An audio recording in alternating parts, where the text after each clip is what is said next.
Yo, what's up mga kabarako? And for today's video, yun nga, kakauwi ko lang ng trabaho at nga nag-aya si Habib na kumain kami sa labas. So nagpunta kami ng McDonald's, nagpunta kami ng Jollibee, so wala kami magustuhan. At dito kami dinala sa La Perla, Satwa, na malapit din lang sa amin.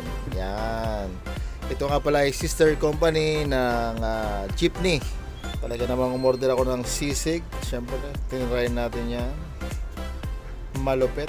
Yun, at syempre nag-order din kami ng butter shrimp. Talaga namang kumukulo-kulo pa yan. Sobrang init niyan. Grabe. Ang sarap palang kumain dito. First time kong kumain dito ng napakainit, lahat bago.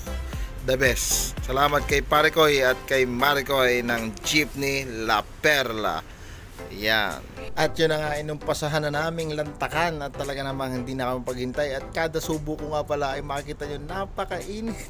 First time po rin kumain ng sobrang init ng pagkain. Kainaman kayo La Perla. Pero the best, masarap. Puntahan nyo na to, malapit lang to sa Almaya. Sa kanto lang doon, papasok. Tapos medyo kaliwa.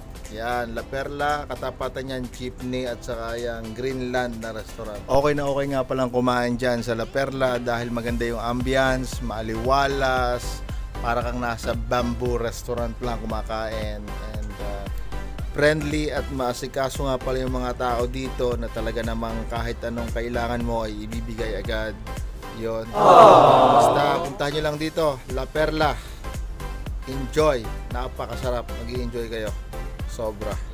At yun, kung gusto nyo nga pala ng mga affordable na meal, mura talagang dito. Nandito na ang isa sa mga mura. Tapos sulit, napakarami. Sobrang nabusog ako. Sulit na sulit yung butter shrimp and the sisig.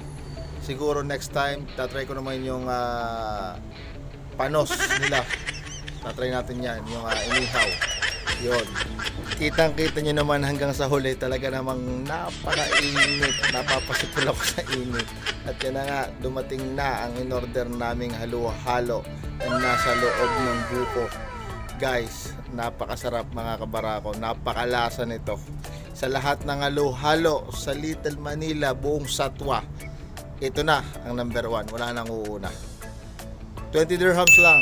Lahat na ng toppings loaded, nasa loob na. Yun. Meron naman 15, kaso nga lang selected toppings lang yon. Kaya ang pinili namin itong overloaded na, lahat na ng toppings. Diba? Para mas enjoy, mas masarap, mas malasa, mas magatas. Yun. Paano? Hanggang sa muli. Kung nakapanood ka nito, huwag mo kalimutang i-like, share, subscribe. Paalam! You don't need to think this, jump into